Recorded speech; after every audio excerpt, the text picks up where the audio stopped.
Hello, you awakening wonders. Thanks for joining us for day 2 of Pizzagate Pizza Watch Along, I think we are calling it. Thank you, Mug Club and Timcast, for the raid. We're watching a brilliant documentary on Pizzagate. It's harrowing and disgusting and disturbing, but what it does very brilliantly is addresses what the conspiracy theory is, like, you know, which is kind of reductive and stupid stuff, straw man arguments that can easily be dismissed by the legacy media, but points to some significant facts. For a long time, the establishment's been dogged by rumours of blackmail related to paedophile rings. More esoteric still is the idea of adrenochrome and weird occultist rituals, exploitation and even sacrifice of children. And of course that goes back to scripture and the Bible. What we're talking about is the true nature of evil. We're talking about free speech. We're talking about, has there been a massive cover-up? If you want more content like this, let us know. For the first 20 minutes, it won't even be that long, we'll be on YouTube, because of course this is highly sensitive material. And increasingly I realise that's our function and role, is to bring you unique perspectives on the kind of information that you cannot get elsewhere. This documentary, for example, it even gets removed off X. Let me know in the comments and chat what you think about that and why that would be, because generally speaking I think Elon Musk is a force for good, if albeit a flawed one, like who isn't. That's a category that we're all in. Anyway, last week we saw the first 15 minutes or so of this documentary, in which it covered the basics of the Pizzagate controversy. If you've not seen it yet, go back and watch it now. It's obviously online on Rumble and it's really, really good. What it is generally is, there was for a minute a QAnon related conspiracy theory that a pizza shop in New York was housing and the centre of an extraordinary paedophile ring. That's what the kind of superficial story was. But at depth, what it revealed is, you know, 500,000 children go missing a year in the United States of America, 5 times the normal number of children go missing in Virginia, for example. Washington has a sort of large and peculiar missing people list. The Epstein files seem to contain interesting information. The Diddy parties, maybe that's just Hollywood hedonism. Does it relate to power? Let me know what you think in the comments and the chat. And whenever the subject of paedophilia and child sex trafficking comes up, people go quiet. Remember the film Sound of Freedom, how people were really keen to shut that down. In general, it seems like there's something going on between elite organisations, institutions of power, child sex trafficking, and whether that's an occultist esoteric thing or just, I don't know, some weird pervert thing, we're not sure at this stage, and we'll work it out over the course of the documentary. It covers numerous stories, demonstrable arrests of high-powered Congress folk and Democrat Party donors that were definitely, it seems, connected to pedophilia, and they talk about stories in the 80s and 90s in my country, the UK, which I was already aware of in different guises.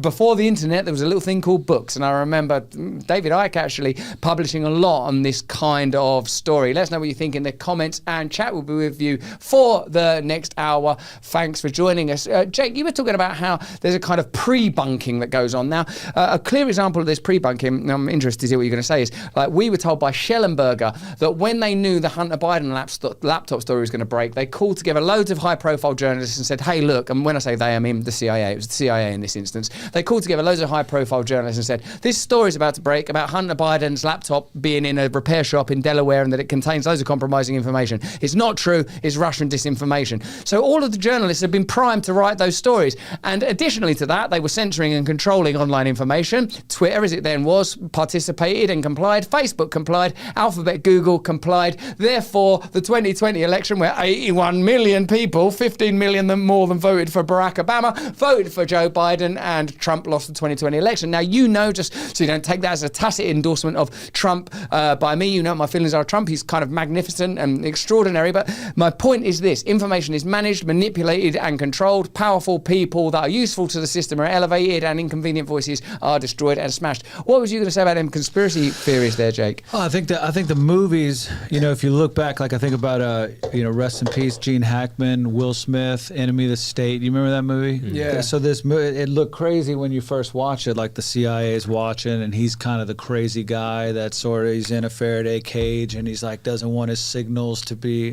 But then you're like, where do they get that from? Yeah, right. What are they Where do referencing? they get that from? And then, you know, Isaac just told a story about a guy who was looking for the mole and the FBI, and he ended up being the mole himself. That was a real story. That's but a true isn't that thing. like The Departed? I mean, that's basically the movie. The part, like, he's in the police force, but he's also working for the side. It's like they show it over and over and over again. So then when you start to see it, you was like, that's just movie stuff. Some people believe that that is a deliberate tactic to introduce awareness. Like even before 9/11, there was this spate of movies. There's a brilliant compilations of this online. There were loads of movies, high profile, like Godzilla, I think is an actual example, movies that showed towers collapsing. I saw the brilliant British filmmaker Adam Curtis with Massive Attack put together this compilation of all of it. It's all these attacks on buildings, all these buildings, and then at the end it goes, all of this was filmed before 9/11. And it just looks exactly the same as all those clouds of smoke rushing down streets, towers falling. So you're sort of like, some people believe in the mythic, esoteric, frankly satanic world that there's a requirement for a kind of consent from us. And like that, so they, and these people that believe this say that the Olympic ceremony was even part of that. That when something's done in public in this sort of extraordinary way, it's a way of saying, look, you're participating in this, you're in this as well. This isn't some weird, covertly deployed thing. This is an explicit thing. And I think that's a really interesting esoteric. It's just starting to make point. you think like that's possible. You know, it starts as like, that's a crazy thought. And then you start going, wait a second. I liked the Mark Twain quote as well at the beginning of this. Yes. Like it sort of said, like the truth, it was along the lines of truth is stranger than fiction because fiction can only center on what is possible. Truth doesn't have to do that. And that again takes me into this realm of we as Christians or believers have to embrace the supernatural and esoteric tenets of our faith rather than just the sort of moral components. Let's try and be nice. We're talking about good and evil. We're talking about forces that we cannot understand. We're talking about extrasensory supernatural powers. Or is everything that mankind can observe and measure the complete cube of reality? Is there nothing outside of that cube?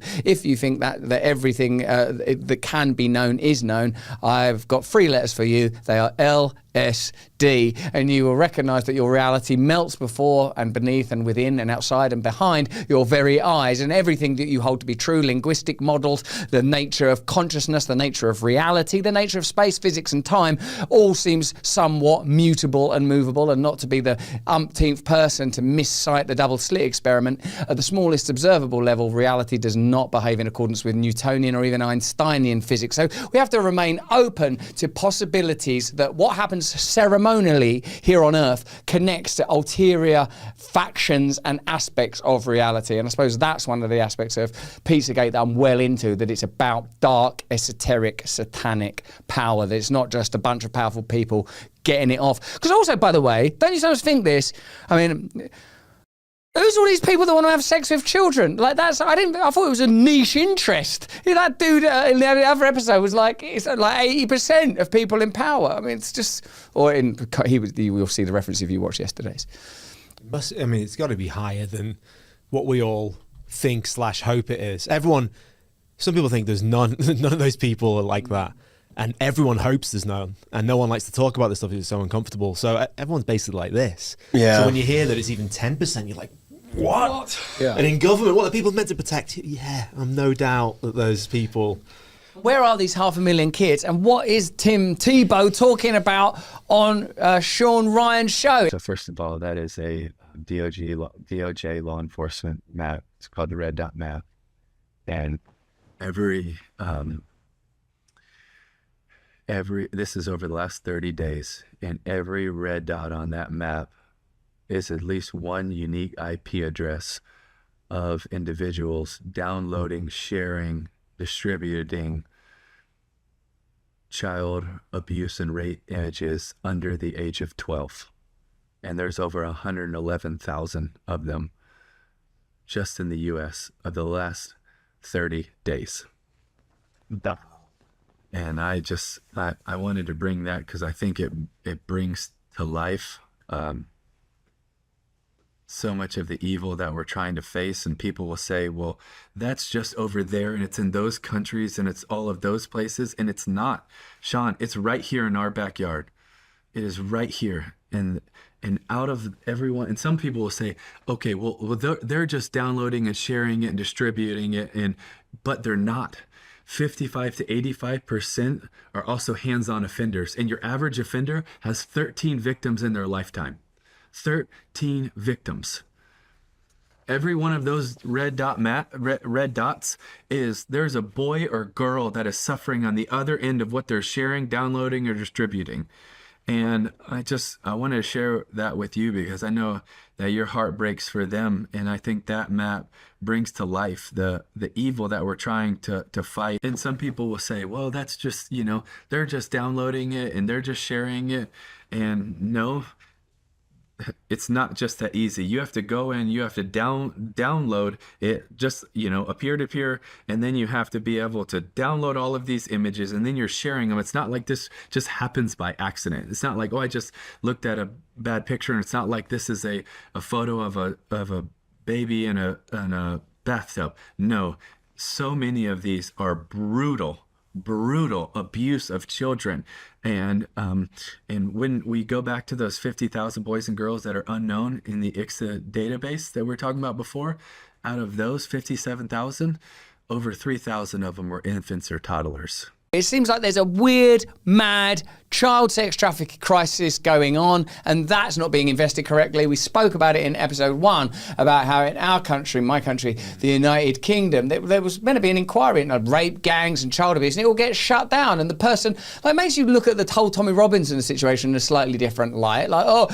He's racist. Well, that's just maybe. Now, should we have a look at the child sex abuse gangs that he keeps talking about? Because it seems like that will be an interesting thing to know the truth about. Yeah. If Hitler was on the Titanic and it was like, you're going to hit that iceberg, I'm like, oh, he's a racist, don't listen to him. No, Bang. look, it's over there. Oh, look, he's doing it now. No, over there, an iceberg. I see it. Oh, give it up, Adolf. Look, I just want to get to Argentina and relax for the next few years. Come, I appreciate you giving me safe passage, even though this is in 1920. Well, it doesn't work. But anyway, you get the point. I think it was good that we got a Sieg Heil in there, frankly. Don't take that out of context. Okay, let's get into this. If you're watching us on YouTube, click the link in the description, because once you get into this, it's all about child abuse. It's terrible, awful, harrowing stuff, but does allude to systems of power I think you guys will be better off if you knew about. So click the link, get on over to Rumble, and if you haven't got Rumble Premium yet, get Rumble Premium now. You get more content from us, and why would you not want that, right, Luke? It's worth it, isn't Exactly it? right. We're making good stuff, aren't we? We're crushing it, baby. We're crushing it Good out stuff. there. This is good stuff. Some of the posts he writes, the worst ones, the bad ones, the ones that are causing controversies.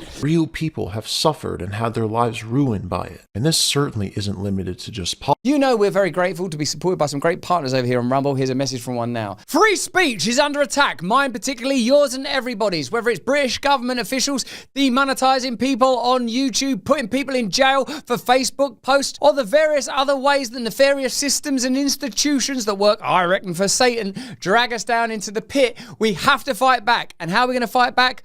Rumble. You know, when you first heard of Rumble, you thought, oh, what is this little organisation? You thought about Royal Rumble, didn't you? You thought about a rumble in the jungle. You thought about a rumble in your tumbo. But now we know that rumbling is the sweet tectonic plate shifting towards free speech. And if you get Rumble Premium, you don't only get great content creators like old Rusty Brandstein, AIPAC-supported Zionist, you also get Mustafa Brandajahad. He loves Islam. Also, you get old Russ. He loves Trump. And then you get Russell. He's a big fan of Kamala Harris. How many people do you need on one channel? You gotta get it. Not only do you get me, you get Mug Club with Crowder.